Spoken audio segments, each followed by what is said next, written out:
खबरों के आगाज में सबसे पहले आपको ये बताएं कि मुल्क भर में तूफानी बारिशें और सैलाब इसने तबाही मचा रखी है। सिंध में सैलाब से सूरत हाल खौफनाक है। बारिशों से शहर के शहर डूब चुके हैं। 23 अजला आफत ज़दा करार दिए गए। जैकबाबाद में कई हादसा हुए। मजीद 9 अफराद की जान जा चुकी है। लोग मदद का इंतजार कर रहे हैं। सिंध में बारिशों और सैलाब से तबाही और बर्बादी। दूर दूर तक बस्तियां और खेत पानी में डूबे हैं। लोग खेमों में पनाह लिए मदद के मुंतजर हैं। जैकबाबाद में छतें और दीवारें गिरने से मजीद 9 अफराद जाँ बहक हो गए। नौशेरो फिरोज में घरों में 6-6 फुट पानी जमा है। लोग किश्तियों पर सफर कर रहे हैं। गांव हाशिम के मकीनों ने जानवरों को कांधे पर लाद कर महफूज मकाम पर नकल मकानी शुरू कर दी। बेरिया सिटी में मुतासरीन ने मकामी MPA मुराद अली शाह सीनियर के बंगले के सामने खेमे लगा लिए। सितम तो ये हुआ कि रुकने सूबाई असेंबली ने अपने बंगले और जमीन का पानी भी आबादी की तरफ निकाल दिया, जिससे गरीबों के बचे कुचे मकान भी डूब गए। मोरो के करीब कई देहात पानी में डूबे हैं। लोगों ने हाईवे के करीब पनाह ले रखी है। बच्चे भूख से बेहाल हैं। जिमा का गांव में बड़ा नुकसान हुआ है, बड़ा बरसात हुआ है, घर के गांव क्षेत्र ये वो सारा नुकसान है। मजदूर बंदे खाने के लिए परेशान बैठे हैं। सिलेंडर हमारे को चाहिए, राशन हमारे पास कुछ भी नहीं है, डॉक्टर नहीं है, ये छोटे छोटे बच्चे जो भी है सारे हमारे बीमार पड़े हैं। खैरपुर भी दरिया का मंजर पेश कर रहा है। मुतासरीन ने पानी की निकासी न होने पर डिप्टी कमिश्नर ऑफिस का घेराव कर लिया। सांगड़ के नवाई इलाके वर्कशॉप में सैलाबी सूरत हाल है। मकीन अपनी मदद आप के तहत महफूज मकामात पर मुंतकिल हो रहे हैं। सूबाई वजीर शब्बीर बजरानी ने कंदकोट में सैलाब से मुतासरा इलाकों का दौरा किया तो लोगों ने शिकायतों के अनबार लगा दिए।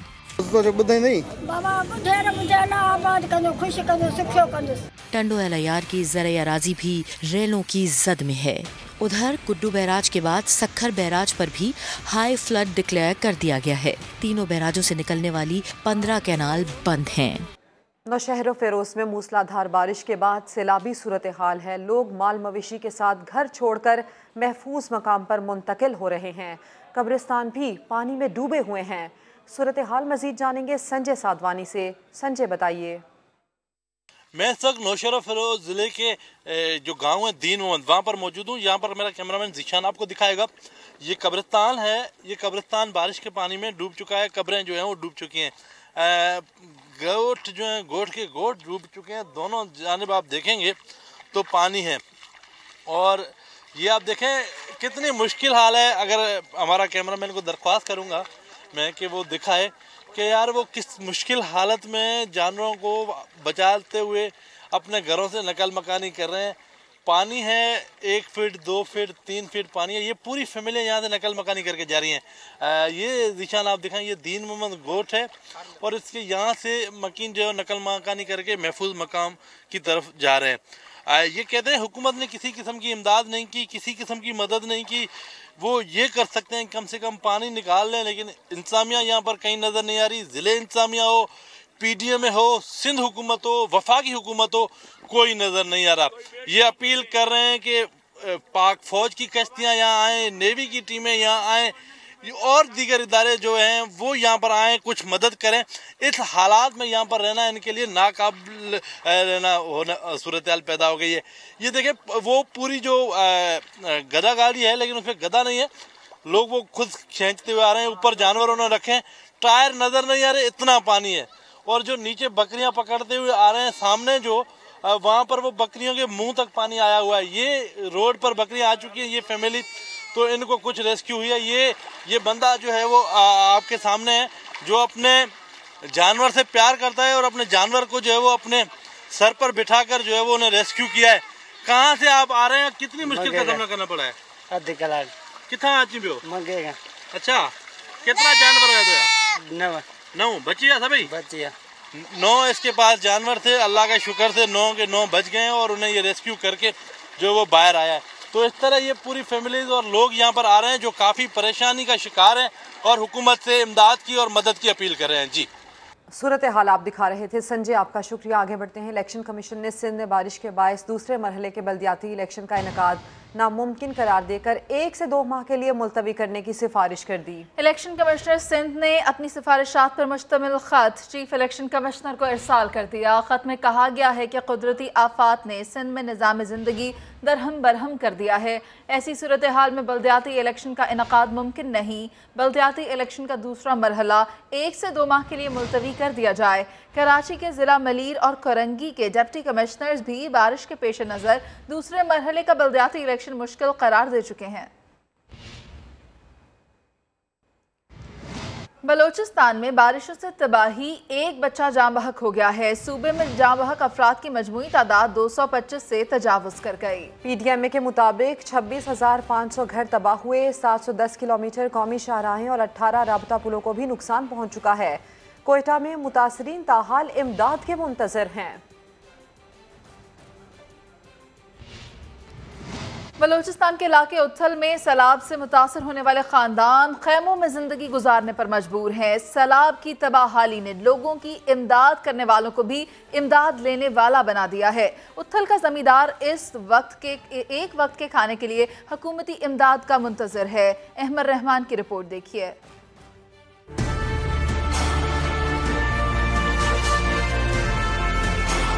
हमारे पास रो रो के वापस आ जाते, खाने पीने वास्ते कोई चीज भी नहीं मिल रही हमारे को। बच्चे हमारे भूखे हैं, कुछ भी नहीं मिल रही है। गरीबों को नहीं, कोई नहीं मदद कर रहे हैं हमारी। ये उथल का रिहायशी गुलाम हबीब है। सैलाब जिसका सब कुछ खत्म कर गया। 30 एकड़ जमीन पर कपास की फसल और दर्जनों मवेशी भी मर गए। अब हुकूमती इमदाद का मुंतजिर सड़क किनारे जिंदगी गुजार रहा है। यहाँ पे रहते हैं, जमींदारी कर रहे हैं। यहाँ पे बड़ा सैलाब आया, आपके सामने है, सारे फसल लेके गया हमारा। तकरीबन जहाँ पे गंदम थे, जहाँ साल के ज़खायर थे, वो सारे लेके गया। मालमोशी हमारा लेके गया, पानी में बह गया। बिस्तरा वगैरह हमें रोड के ऊपर आए, यहाँ पे रह रहे हैं। कोई पूछने वाला नहीं है, कोई पूछने वाला नहीं है। बलूचिस्तान में ओथल से बेला तक सड़क किनारे खैमा बस्ती आबाद नजर आती है, जिसमें रहने वाले एक वक्त के खाने के भी मोहताज हैं। बस हमारी मदद की जाए, हमारी जो हो सके मदद की जाए। कोई तंबू नहीं है, बच्चे जैसे बारिश आती है सारे ऐसे बीमार हो जाते हैं। ना पानी है पीने का, ना कोई चीज़ है। वो फौजी वालों को बिल्कुल उनका हम शुक्रगुजार हैं। उन लोगों ने हमारे को टेंट दिया, 2 दिन हमारे को राशन भी दिया। ओथल के मकाम पर सैलाबी रेले ने न सिर्फ सैकड़ों घरों को नुकसान पहुंचाया है, बल्कि कई पुल भी बह गए हैं। मकामी इंतजामिया का कहना है कि किसी को भी इमदाद तकसीम करनी है तो वो पहले उनसे रुजू करे, ताकि राशन का हर बैग मुतासिरा खानदान तक पहुंच सके। कैमरामैन शाहिद बलोच के साथ अहमद रहमान खान, समा, ओथल। जनूबी पंजाब में सैलाब तबाही मचा रहा है। राजनपुर शहर 80% डूब गया। डेरा गाजी खान में कई बस्तियां ज़ेर-ए-आब आ गई हैं। मुतासरा इलाकों में पाक फौज का इमदादी ऑपरेशन जारी है।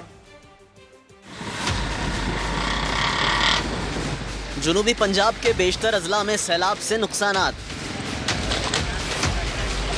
राजनपुर 80% पानी की नजर हो गया। लोग अपनी मदद आप के तहत महफूज मकामात की जानिब नकल मकानी करने पर मजबूर हैं।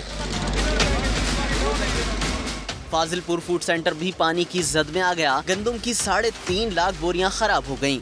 कोहे सुलेमान की जानिब से आने वाले सैलाब के बायस कराची था पेशावर कौमी शाहराह पर कोटला ईसन के मकाम पर शगाफ पड़ गया, जिससे अतराफ की बस्तियां डूब गईं। इंतजामिया की जानिब से मुतासरा इलाकों में फंसे लोगों को महफूज मकाम पर मुंतकिल किया जा रहा है। डेरा गाजी खान में पाक फौज का सैलाब से मुतासर इलाकों में रेस्क्यू और रिलीफ ऑपरेशन जारी है। पाक फौज के जवान रास्तों की बंदिश की वजह से हेलीकॉप्टरों पर दूर अफ्तादा कबायली इलाकों में लोगों की मदद को पहुँच गए। राशन और दीगर इमदादी सामान पहुंचाया। जबकि DG Khan N70 Quetta road 7 रोज बाद खोल दी गई है। ट्रैफिक रवा हो गया है। ये शाहराह नीली मट्टी के मकाम पर लैंडस्लाइडिंग की वजह से बंद हुई थी। डेरा गाजी खान में सैलाब मुतासरीन की मुश्किलात कम ना हो सकी। बस्ती को तानी से मरीज को अस्पताल पहुंचाना मुश्किल हो गया। इलाका मकीनों ने मरीज को चारपाई के साथ बांधकर रस्सियों के जरिए पुल की दूसरी जानिब मुंतकिल किया। तफसीलात जानते हैं अख्तर अली से। अख्तर, बताइएगा इस बारे में। जी, ऐसा है कि हालिया मानसून बारिशों और सैलाबी रेलों के बाद डेरा गाजी खान में रास्तों की बंदिश की वजह से जो है सैलाब मुतासरीन की मुश्किलात में कमी नहीं आ सकी। तौसा शरीफ के इलाका बस्ती कोतानी में मरीज को इलाज मुआवजे के लिए अस्पताल मुंतकिल करना था। आम रास्तों की बंदिश और पुल बह जाने की वजह से जो है इलाका मकीनों को मरीज को मुंतकिल करने में शदीद मुश्किलात का सामना करना पड़ा और इलाका मकीनों ने जो है मरीज को रस्सियों के साथ चारपाई पर बांधा और चारपाई को जो है वो पुल के दूसरी जानिब उठाकर जो है वो मरीज को मुंतकिल किया गया ताकि मरीज को जो है फौरी तौर पर अस्पताल मुंतकिल किया जाए और उसकी इमदाद की फराहमी और इलाज मुआवजा किया जा सके। रास्तों की बंदिश की वजह से इलाका मकीनों को कहना है कि हुकूमत को चाहिए कि वे फौरी तौर पर जो है रास्तों की बहाली के हवाले से जो है अमली इक़दाम करें ताकि उनकी मुश्किलात में किसी हद तक कमी आ सके। बहुत शुक्रिया। अख्तर अली अपडेट कर रहे थे। जनूबी पंजाब में सैलाबी रैली ने गुलाम शब्बीर से उसका घर और मवेशी छीन लिए। बेबसी की तस्वीर बना गुलाम शब्बीर अपने घर वालों के हमरा सड़क किनारे आ बैठा। मुकर्रम खान रिपोर्ट करेंगे। बेरहम सैलाब कोटला ईसन के रिहायशी गुलाम शब्बीर की जमा पूंजी बहा ले गया। गुलाम शब्बीर को अपने बच्चों, सामान और जानवरों की फिक्र सता रही है।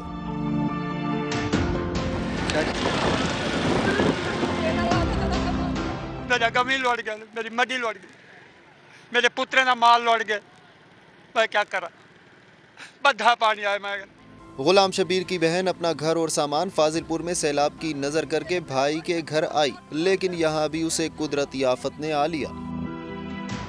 मेरे बच्चे तबाह थी, मेरे को बच्चे की पता कह रही, मेरे बच्चे कितार मरी कटे ना, मेरे बच्चे लूट दल, बच्चे जला मरी जला। उम्र भर की कमाई गंवाने के बाद गुलाम शब्बीर बेबसी की तस्वीर बना सड़क किनारे अपने अहले खाना को लिए बेयारो मददगार बैठा है। कैमरामैन अकमल खोखर के साथ मुकर्रम खान, समा, राजनपुर।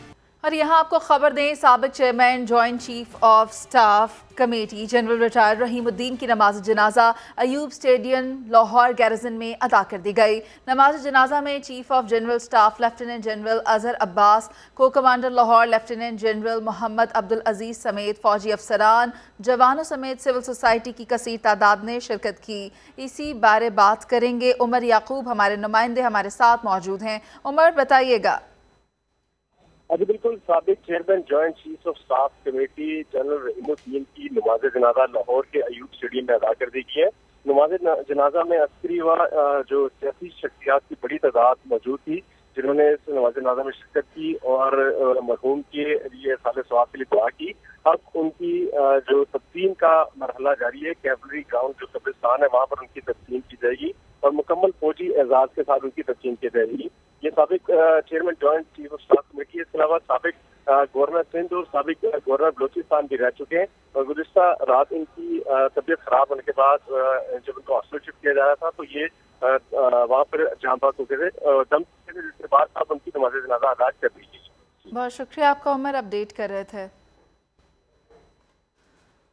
और पाक धरती के पासबानों के खिलाफ घिनौनी मुहिम चलाने वालों से मुतालिक अहम इंकशाफात सामने आ गए। 178 अकाउंट्स इमरान खान की जमात तहरीक इंसाफ के हैं। सबसे ज्यादा मुहिम पीटीआई अकाउंट से चलाई गई। दुश्मन मुल्क भारत से भी 18 अकाउंट्स ऑपरेट हुए।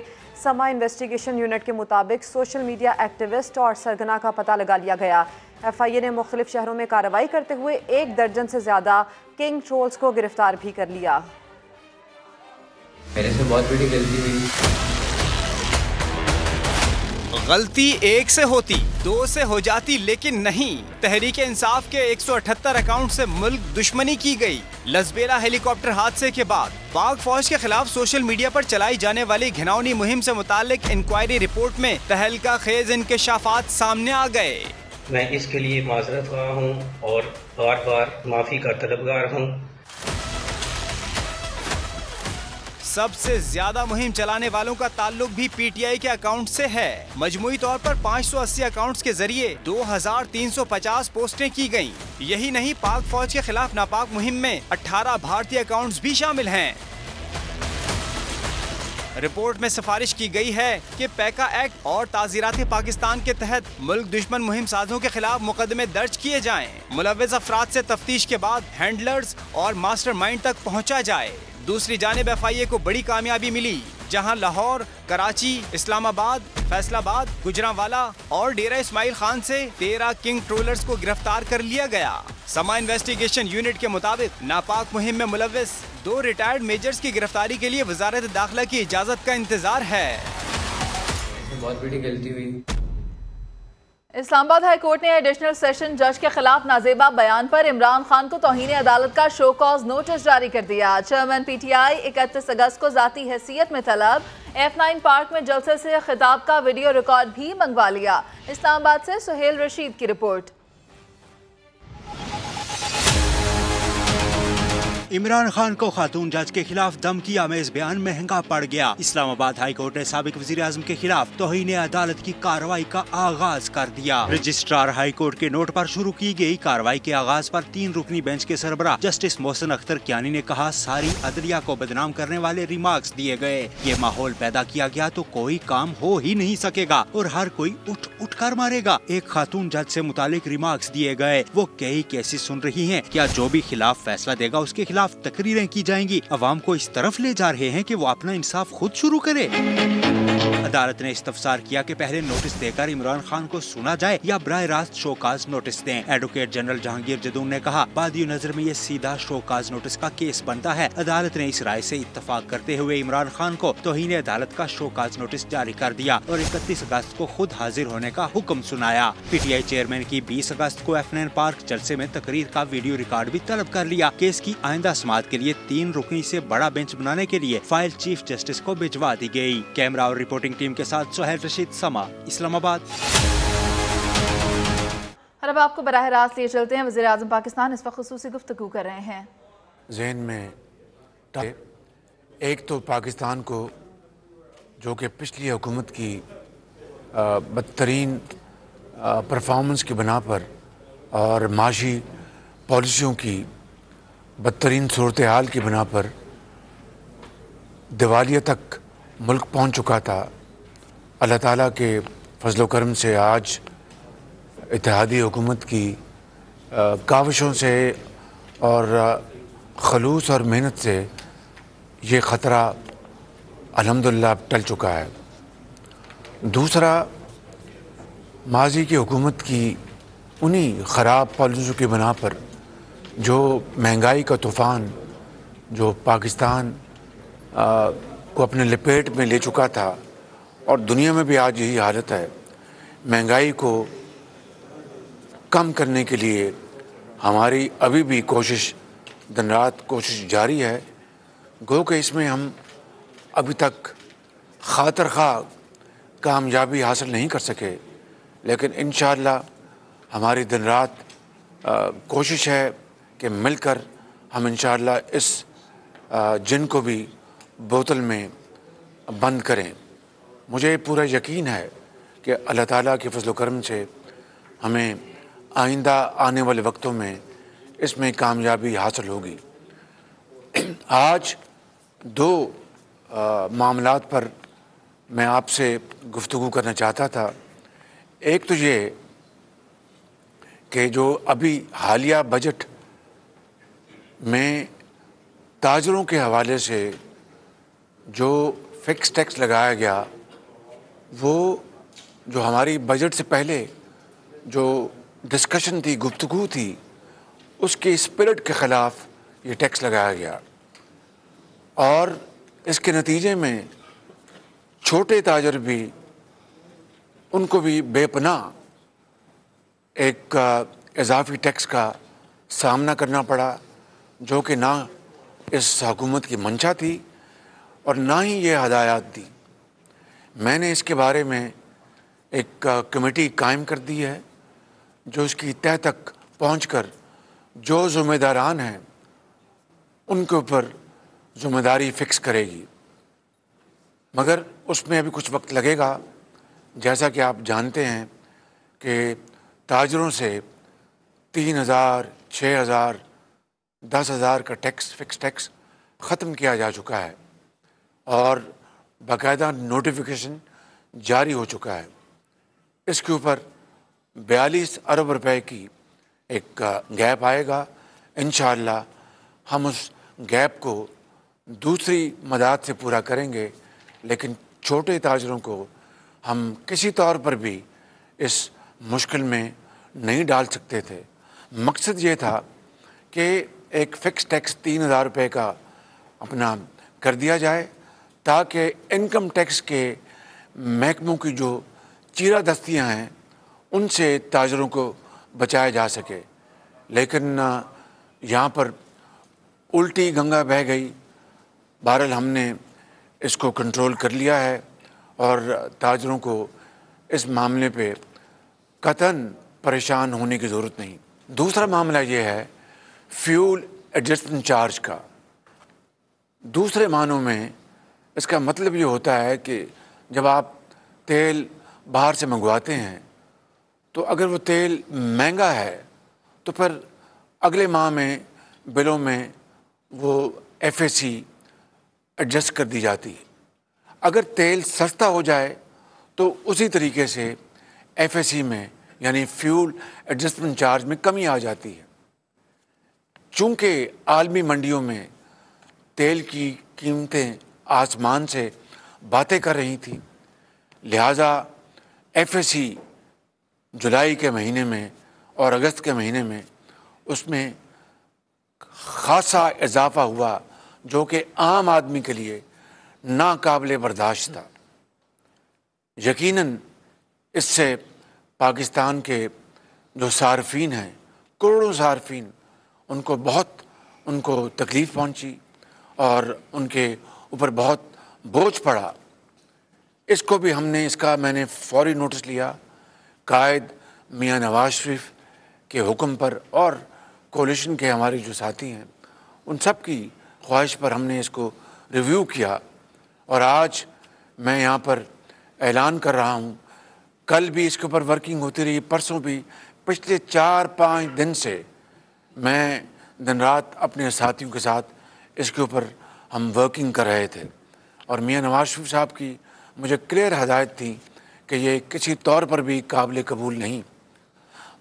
शूमी किस्मत देखिए कि हमें अब हर काम के लिए IMF से मशवरा करना पड़ता है, क्योंकि जो उनसे मुआहदा हुआ है उसमें अगर ज़रा भी उसमें तब्दीली आएगी तो फिर मुश्किलात का सामना करना पड़ेगा।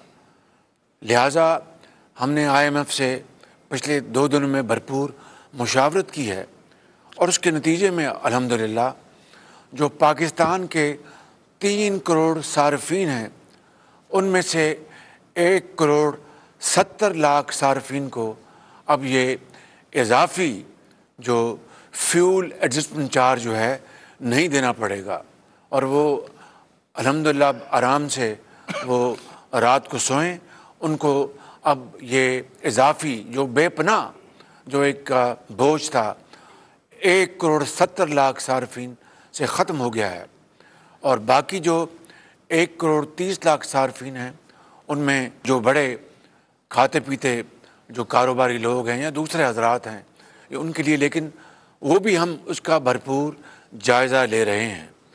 लिहाजा आज इस सहूलत के बाद इंशाअल्लाह 3 करोड़ में से 1,70,00,000 नहीं बल्कि 1,71,00,000 सार्फिन को इंशाअल्लाह इसमें से वो निकल गए हैं। उनको कतन एक धेला भी अब फ्यूल एडजस्टमेंट चार्ज में अदा नहीं करना पड़ेगा। मेरे बुज़ुर्गों, भाइयों और बहनों, हम एक बहुत मुश्किल वक्त से गुज़र रहे हैं। आज हम यहाँ पर कतर जो हमारा दूसरा घर है कतर, वहाँ पर हम आए हैं और पाकिस्तान के लिए, कतर और पाकिस्तान को हमारे जो तरक्की के जो मंसूबे हैं, हमारे जो इन्वेस्टमेंट्स के मंसूबे हैं, ट्रेड के मंसूबे हैं, उनके ऊपर आज यहाँ पर हमने गुफ्तगू की अभी और फिर आज सारी शाम यही हमारी डिस्कशन चलेगी और कल भी, ताकि पाकिस्तान के अवाम के लिए, उनकी खुशहाली के लिए हम मंसूबे बनाएं और दिन रात कोशिश करके उन मंसूबों के ऊपर पर हम अमल करें। मैं आपको आज दुखी दिल के साथ कहता हूँ और ये कोई पॉलिटिकल पॉइंट स्कोरिंग नहीं, जो भी मंसूबे आज जिनके ऊपर मैंने गुफ्तगू की है, पहला सवाल मुझसे ये होता था कि वज़ीर आज़म 2019 में हमने इस मंसूबे के बारे में हमने ये ऑफ़र दी थी, क्या बना? अब मैं क्या जवाब दूँ? दूसरा मंसूबा वज़ीर आज़म, इसके ऊपर हमने ये प्रपोज़ल दी थी, तो उसका क्या बना? उसका मैं क्या जवाब दूँ कि 4 महीने की ये हुकूमत 4 साल की ताख़ीर का जवाब किसको दे और किसके कांधे पर रखकर रोए? मगर रोने धोने से बात नहीं बनेगी। इस्तिकामत के साथ, हिम्मत के साथ और अल्लाह ताला को याद करके हमें आगे बढ़ना होगा। खलूस नीयत के साथ दिन रात मेहनत करनी होगी, खून पसीना बहाना होगा। इंशाअल्लाह मेरा ये दिल गवाही देता है कि अल्लाह ताला पाकिस्तान के दिन फेर देगा और अच्छे वक्त आएंगे। इसमें देर है, इसमें अंधेर नहीं। और इंशाअल्लाह अल्लाह ताला किसी की मेहनत को रायगा नहीं जाने देता। बस मैंने आज अपने वतन के मुहिब वतन आवाम और बुज़ुर्गों और भाइयों और बहनों से यही गुजारिश करनी थी, आप इत्मीनान रखें। मैं और मेरी हुकूमत के तमाम साथी और तमाम ज़ोमा हम इंशाअल्लाह दिन रात एक करेंगे और पाकिस्तान की तकदीर बदलेंगे। माजी में रोने धोने से कोई फ़ायदा नहीं। आज जो सवालात मुझे हर जगह यहाँ पर फेस करने पड़े, वो दिल खून के आंसू रोता है। ये 1,71,00,000 सार्फिन जो कि अब फ्यूल एडजस्टमेंट चार्ज से उनको एग्जम्प्ट कर दिया गया है, यानी उनको इस्तिस्ना दे दिया गया है, एग्जम्पशन, टोटल एग्जम्पशन।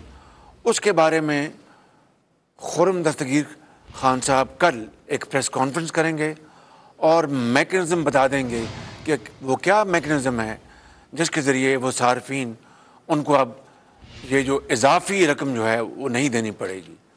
इसके साथ साथ मैं ये भी कहना चाहता हूँ कि जो ट्यूबवेल के सार्फिन हैं, जो ज़रूरी ट्यूबवेल चलाते हैं, उनको भी ये फ्यूल एडजस्टमेंट चार्ज से मुकम्मल एग्जम्पशन है।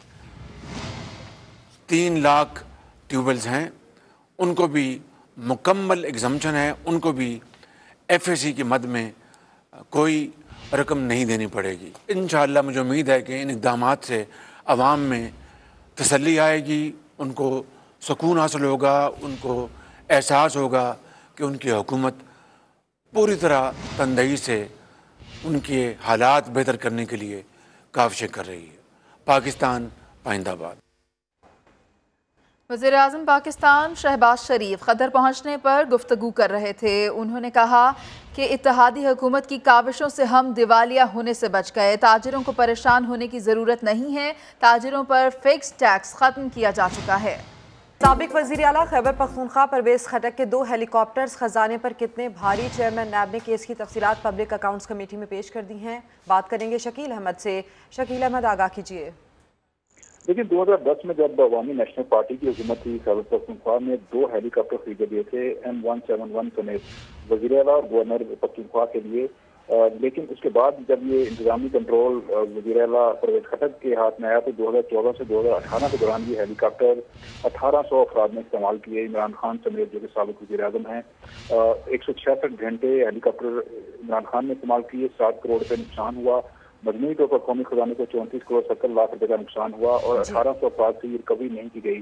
नैब ने जो तफसीलात पेश की हैं PAC में, उसमें बताया गया कि परवेज़ खटक की मर्जी से हेलीकॉप्टर का इस्तेमाल हुआ। निजी पार्टीज को मखसूस रेट पर कमर्शियल इस्तेमाल की भी इजाजत दी गई। नैब ने एक आला सदी कमेटी कायम की थी, लेकिन उस कमेटी ने कहा कि ये मामला हमारे दायरे इख्तियार में नहीं। बाद में ये की हुकूमत के स्पुर्द कर दिया गया और इन हेलीकॉप्टर्स का गैर कानूनी इस्तेमाल हुआ। शकील अहमद, आपका शुक्रिया। कराची और हैदराबाद में बल्दियाती इलेक्शन मुलतवी किए जाएं। सिंध हुकूमत ने इलेक्शन कमीशन को बाज़ाब्ता दरख्वास्त इरसाल कर दी है। संजय साधवानी हमारे नुमाइंदे साथ मौजूद हैं, उनसे बात करेंगे। संजय, बताइएगा इसके बारे में।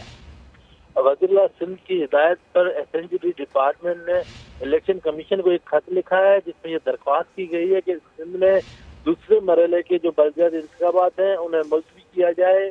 खत में ये लिखा गया है कि सिंध में शदीद बारिशें पड़ी हैं। मौजूदा सूरत हाल में इंतजामिया और सिक्योरिटी जो पुलिस फोर्स है वो इमदादी सरगर्मी में मसरूफ है और वो 28 जो तारीख को होने वाले इलेक्शन है उसमें सिक्योरिटी के फराइज सर अंजाम देने की पोजीशन में नहीं है, जिसके लिए इस इलेक्शन की तारीख को आगे बढ़ाया जाए। आप इस बारे अपडेट करे थे, बहुत शुक्रिया आपका। अभी लेंगे एक ब्रेक, जिसके बाद हाजिर होंगे हेडलाइंस के साथ। आप देखते रहिए समा।